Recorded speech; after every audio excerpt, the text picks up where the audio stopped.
Good evening, viewers. Yes, Jaideep. Yeah, so friends, in today's session, we'll be discussing a lot of interesting topics, especially with the fact that Rahul Gandhi seems to, find every, lame reason to somehow, corner and put Modi ji in a spot. And we all know of his connections with George Soros and the Open Society Foundation, and how they are trying their best to, unsettle BJP and the Modi government.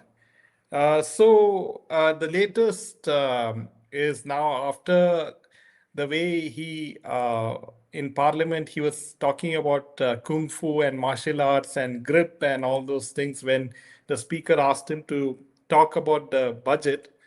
Now it is quite interesting to note that Rahul Gandhi has, stepped up the attack on the union government over the India-US trade deal, and he said that India was witnessing a betrayal of the farmers in India, and posing serious questions to PM Modi. Rahul Gandhi, who is accused the government of a sellout through the deal, said the issue went beyond immediate politics and touched on India's future, asking whether the country was allowing another nation to gain a long term hold over its agriculture sector. And in the name of a US trade deal, we are witnessing a betrayal of Indian farmers. Also, he said that posting questions, he asked what it means to import dried distillers' grains, DDG. Does it mean that Indian cattle will be fed distillers' grains made from GM American corn? Won't this effectively make our milk products dependent on the US agricultural industry? What would its implications be on the soy farmers in Madhya Pradesh, Maharashtra, Rajasthan, and across the country? How will they withstand another price shock? When you say additional products, what does that include? Does this indicate pressure to open pulses and other crops to the US imports over time? So, this is what he questioned. Also, the fact that he also claimed that the trade deal favors Bangladesh through 0% tariffs will either finish the textile sector, the cotton farming, or both, adding that the nation is aware of this. So now you can see how he is shaping the narrative in such a way that to make it look like that Modi is against the farmers, the Indian farmers, and that he has signed the trade deal with Trump. And so you can see how Rahul Gandhi and his think tank is trying its best to influence the Indian voters, because he Rahul Gandhi knows that after losing 7 to 8 elections, I mean 95 to 96 elections, he is being desperate. That's why you see, the female Congress MPs, they protested near Modi ji's seat in the Parliament Assembly. So it's a good thing that Modi ji did not attend that particular session. So now, also the fact that what were these female MPs up to? Uh, if Modi ji was present in that particular session, could they have, gone physical with him, physically attacking him or assaulting him? Absolutely. So all this is Yeah. the So, handiwork of the American deep state as well, because they don't like to see India, becoming another super power like China, right? They made the mistake with China, and now they don't want the same thing happening with India. Yes. yeah. So Jaidev, see, nothing very new because as we all know, I mean, Rahul Gandhi has no other job except to criticize Modi and his government. But in his hatred for Modi, the hatred has now turned to hatred of India. So anything that India does is something he will oppose. So I mean, how does an opposition work in this manner? So you remember, as of early February 2026, Rahul Gandhi's rhetoric has reached a feverish pitch, over the India-US trade deal. So he has moved from calling Modi a crony capitalist to labeling him a traitor. I mean, this is ridiculous. Are you calling a prime minister, a traitor? And he said, and the kind of slogans they run, like Narendra, surrender, Modi. How can you do it? I mean, first of all, in the psyche of an Indian, the tendency is to always, respect, someone who's older to you. And Rahul Gandhi repeatedly used this Narendra surrender Modi, claiming Modi sold Bharat Mata to American interests. And then he speaks about the kind of chokehold that Modi has had. He claimed that US has a grip on Modi's neck, and that one can see fear in Prime Minister's eyes. He explicitly linked this alleged weakness to international pressure regarding the Adani case, and even referenced the Jeffrey Epstein files to suggest that PM is being blackmailed or compromised. Now, if for example, if Modi ji were to attack, Rahul, he'll have 100 things. But you see the difference between Modi and Rahul Gandhi. While Modi is systematically working on India, making India the leading nation in the world, becoming, as you said, a superpower. This man is only trying to take us back to the Stone Ages. An interesting comment from Leena is that I like that very much. What Leena said is Bangladesh has to import cotton first from America and then ship it back to America to sell it. Isn't it brainless? And another thing is, see, how dare, we're talking about how dare they send their MPs to Gherao, our Prime Minister. I mean, nothing more dangerous than that. The attempt itself shows that they had some devious purposes, and we cannot trust the Congress so far because they've not had a clean record at all. So Leena says he is desperate. He's desperate for the PM post, zero foresight and no governance experience. Why is government not opening 1962 war documents? If government wanted, they can open, 100 files. They have to first stop treating him with kid gloves. And the kind of attacks that he's at. Rahul believes that Modi's entire political career is built on the systematic marginalization of Muslims, when the Muslims themselves are saying they are very happy and peaceful in India. So this is also trying to stoke violence. Rahul Modi isn't just a sort of a prime minister; he's the face of a hateful ideology. So all this makes it so dangerous for India. He genuinely believes that under Modi, India, his family helped build. You're talking about the judiciary, the press, the election machinery has been captured and hollowed out. When we frankly know, right from the time of Jawaharlal Nehru, what is the kind of reputation and even in fact Modi made fun of it also. They stole the surname Gandhi also, from a Gujarati. So it's very amusing, so nothing belongs to them. Everything is something that they borrowed from someone else. Now, the BJP has successfully branded Gandhi as a dim-witted dynast. But they haven't gone more than that. Okay, Gandhi's current aggression is a direct attempt to erase that label, and prove he is the only one brave enough to stand up against Modi. But why does he stand up against Modi? You do good things, no? Wherever you are having, the state is under your rule, try to do some good things. What are you doing? So that should be the question. Why are you behind a person who's already doing so much good for the country? See, after being stripped of his MP status and his home in 2023 over a legal case, he believes, this is all being orchestrated by the Prime Minister. Now, Gandhi's attacks shifted from political to deeply personal things. He often speaks as a man who has lost everything and has nothing left to fear. Now, I somehow feel, Jaideep, that because they have been consistently losing their election, every election, being reduced to nothing is giving this man such a complex, And then, of course, the deep state is also working full time. It's not like even, so many hours. It's full time. They are working together. But they are not able to tell you the truth. They are not able to battle a Gujarati shrewd mind, which is what Modi has, you see. So a lot of things coming in from our viewers. So Jaideep, could you show some of the comments? Very interesting comments coming in. Quick and sing. Dhanashri says even Ghulam Nabi Azad is better than Pappu, and India needs opposition free to be opposition free. Yes, exactly. If you have an opposition that is stupid, If you have an opposition that's only holding placards outside the parliament, I mean, what are these people being paid for? And this is all, our tax money. Nobody else's tax money. It is our tax money. And why the hell should I pay for these women and men standing outside and catching flies? It's the question that any normal person would ask.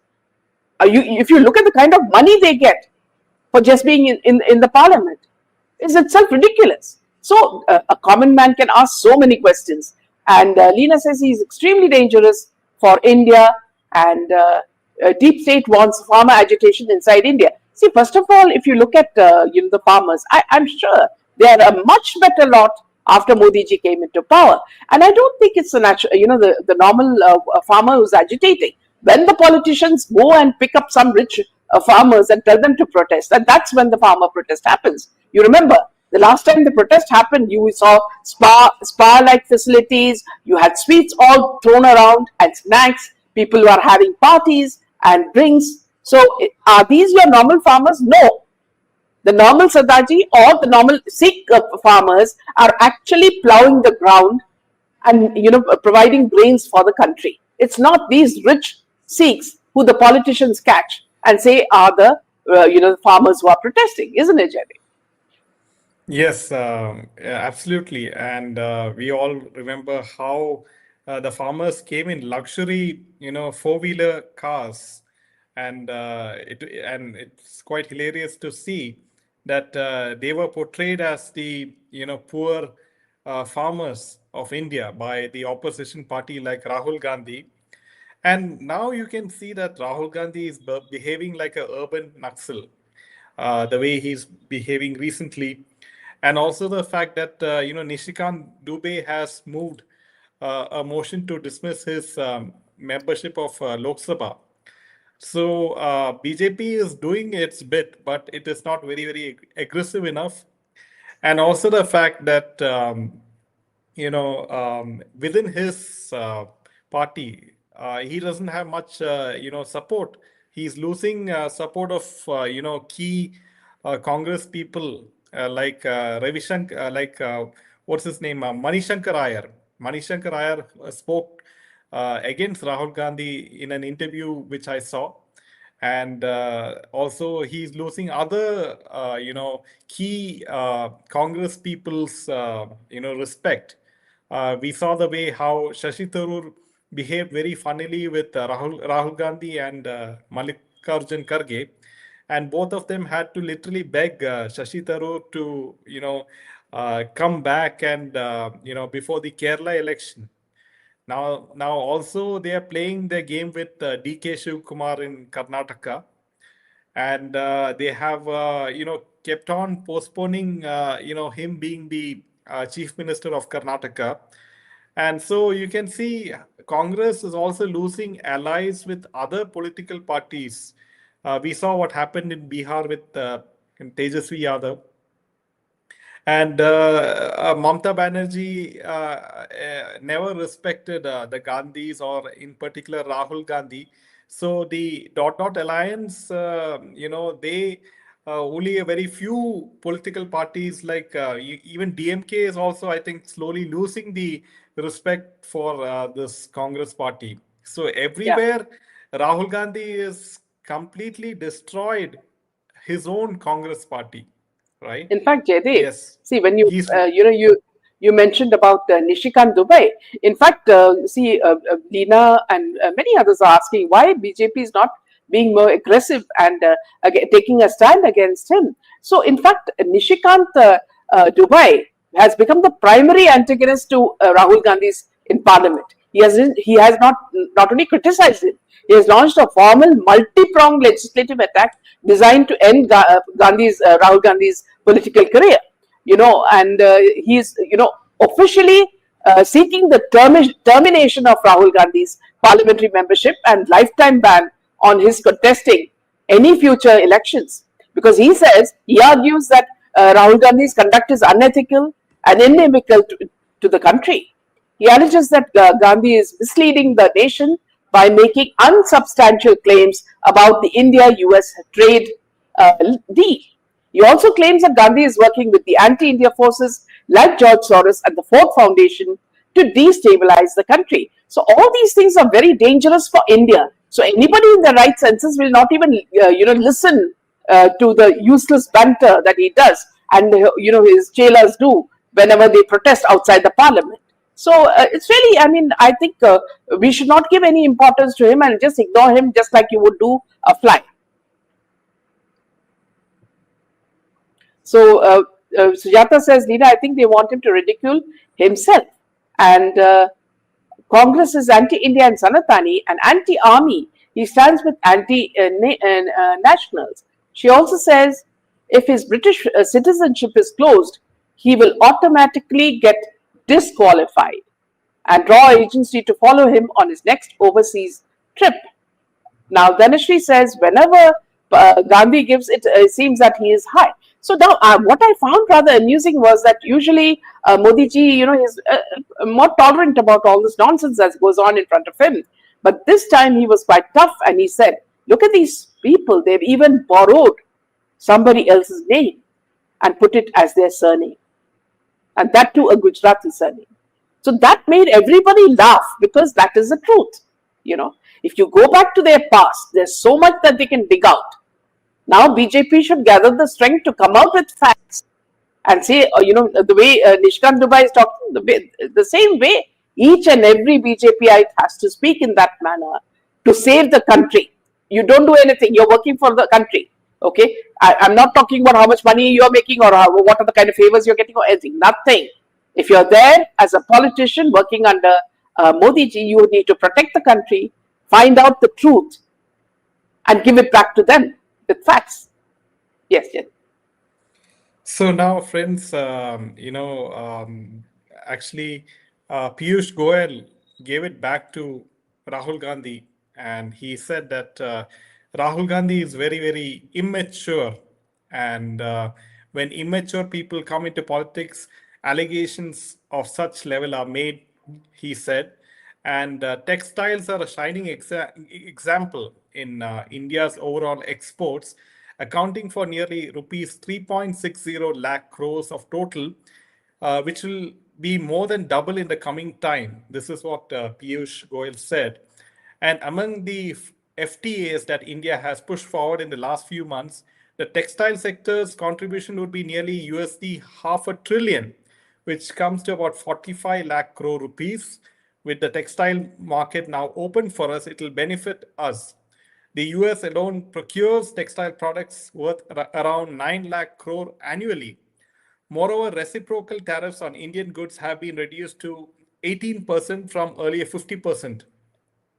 Now, half of the total exports to US from India will go at zero duty, and the 18% tariffs on the rest are the lowest when compared to any other competing nation. We are lower than China, Vietnam, Bangladesh, Pakistan, Indonesia, and Malaysia. So India has received the lowest tariffs from US compared to other competitors. So I think Modi ji has put Trump in his place, because Trump thought that Modi ji, that he can twist the arm of Modi ji and show his white superiority and somehow make India bow down to the US. But that's not the case. After the meeting with Ursula, Modi ji's meeting with Ursula, we saw how the whole of Europe were trying their best they announced the mother of all trade agreements, and that completely rattled Donald Trump. After that, Donald Trump, understood that Modi ji and India is not a power to be played around with. So, friends, coming to the Congress party again, now this is quite interesting that Durander has shaken a lot of the left wing lobbyists as well as the Congress party members in particular. So, what is it about Durander that, some Congress father and son is very, very perturbed about? Now, Karthi Chidambaram has responded to the uproar over Durandar's currency deal scene, which many on social media have linked it to him and his father, P. Chidambaram, who was the finance minister at that particular point of time. And Karthi said that he hasn't seen the film, and he said that it's a 3 hour long film. So he joked that if the movie's producer called him, he would have given suggestions regarding the actors, and he would and asked who he would want to play his role, and he replied Pierce Brosnan, and his father's role, who would play it, and he wanted Sean Connery to play it. So he has So the truth is, Jaydev, yeah, the truth is that he lives in a fool's paradise. Okay. And I would say his father also lives in a fool's paradise. Now, if they're talking about it being fiction, then let's get down to facts. Okay. The reason this is sticking so hard that people compared it to his father and him is because it draws on a real world controversy from 2004 to 2010. Now, you remember the Delarue connection. During P. Chidambaram's tenure, the British firm Delarue, which also printed currency for Pakistan, was given an exclusive contract for India's currency security threats. Now, what was the security breach? It was later discovered that the security features had been compromised. The BJP and various intelligence reports at that time suggested that the single vendor Reliance allowed the ISI to mimic Indian currency. Now, there was a CBI probe in January 2023. The CBI filed an FIR against former Finance Secretary Arvind Bayaram regarding the specific contract. While P. Chidambaram was not named as an accused in that FIR, the Durander effect has effectively pinned the blame on the political leadership that in the public eye, which is we are talking about the Chidambarams. So this is something that they cannot just dismiss, isn't it? And while the movie portrays high treason, the actual legal cases against Karthi are very different. INX Media and Chinese visa cases. He's currently fighting trials related to alleged bribery and money laundering. No treason charges as of now. No Indian investigative agency has officially charged Karthi or his father with handing over the plates to the ISI as shown in the movie. So the Durander effect is the phenomenon where a cinematic dramatization has made the public believe this is an absolute fact. Bypassing the slow-moving legal system, it has forced Karthi Chidambaram into a position where he's fighting a movie script as much as he is fighting a court case. So isn't this funny, Jaydev, that this man now has to fight two cases. One is legally, and one is what Dhar has shown through his movie. So it's excellent because the father and son, I would call, have duped everybody, and they are not people who can be trusted at all. This has been proved time and again. So yeah, back to you. Yeah, and just take a comment, Jaydev, from Leena. She says corruption is what Chidambaram has done, having 16 properties to overseas countries. And there were many rumors that in Chennai, people were scared because their properties were just being taken by these people. So we do not know the truth, but what Leena's remark is absolutely true, that the greed of this father and son never ends. Yeah. After seeing how Indian currency plates were given by Congress, yet no arrest, why not? So yes, these are all very, very important comments coming from the viewers. And I think, the problem is you have a very sort of decent, soft-spoken BJP fighting a very aggressive, nonsensical party, who has no facts, and they just throw words and things that they want to say as though that is the truth. And the people are caught in the middle of all this, isn't it? Yeah, back to you. Yes. I'm surprised that BJP has not taken this particular issue of Indian currency plates by father and son. I'm surprised this topic has not been raked up by the BJP, especially our finance minister, Ms. Nirmala. So I think they will sometime rake it up. Also, the fact that P. Chidambaram, at one point of time when he was the finance minister, he ridiculed the fact that how a normal Indian shopkeeper will embrace digitalization, and that he will always depend on keeping currency notes for his sale and purchase. But now you can see that in even the smallest shopkeeper in India, they have a QR code and a UPI code, and you can see how Modi ji has completely digitalized India with this whole digital In fact, India initiative. I'd like to, Yeah. yeah.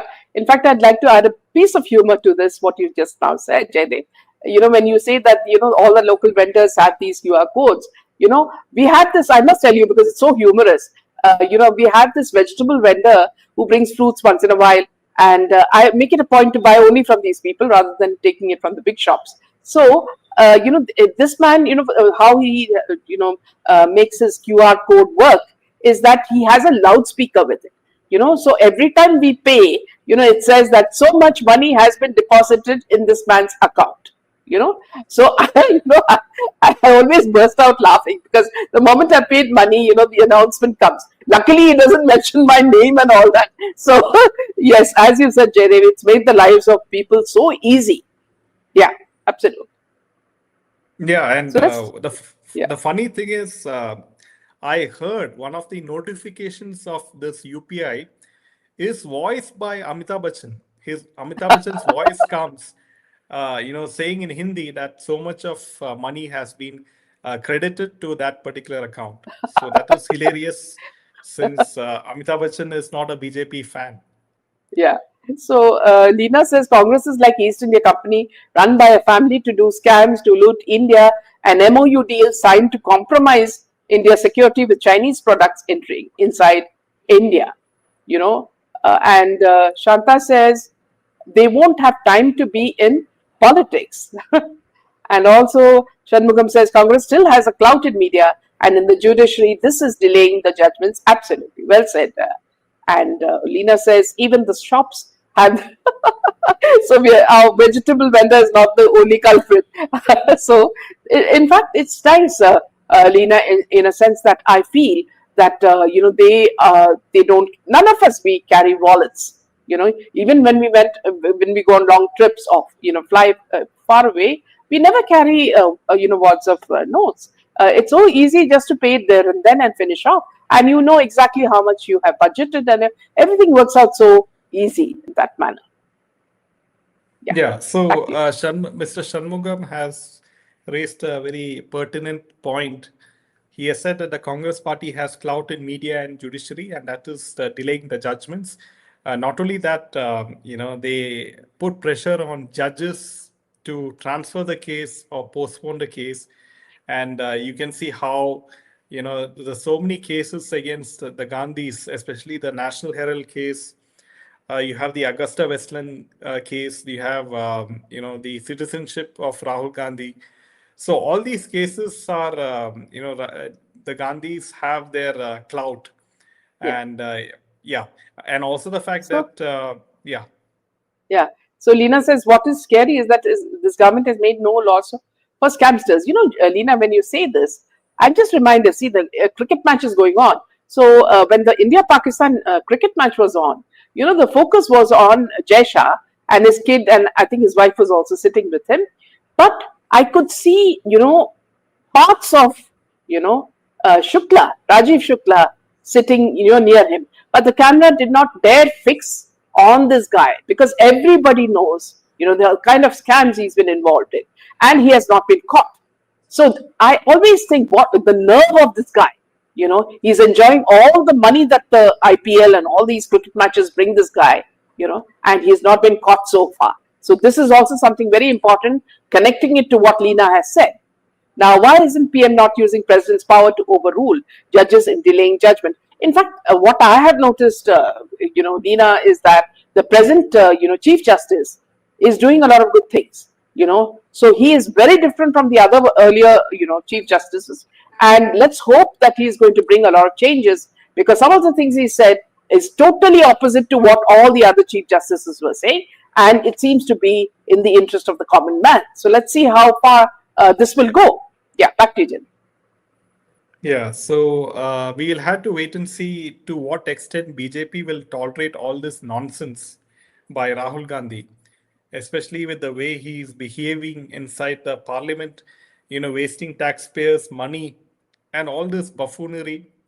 When serious issues should be discussed, we have such a sorry, opposition, leader of opposition. So, And another thing, when you say this, Jaidev, I don't know why these women who are in his party, listen to what he has to say. I mean, if you believe in the fact that women are equal to men, which is what they're professing, then why are they listening to a man who's absolutely talking nonsense?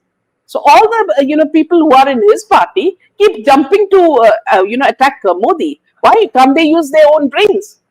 Can't they exercise their own thoughts? So this is also something that I find very ridiculous. In the same way that Nirmala Sitaraman gave, Thaliwali Mami, because Thaliwali Mami was speaking sheer nonsense, in Parliament. And I love the way Nirmala Sitaram gave it to her left and right. So hats off to Nirmala ji for that. yeah, Nirmala and Jay Bachchan, Yeah. for those who do not know. So, yes, now my question is regarding the security of Prime Minister Modi ji inside the parliament, because security personnel is not allowed inside the parliament, and that's a huge concern.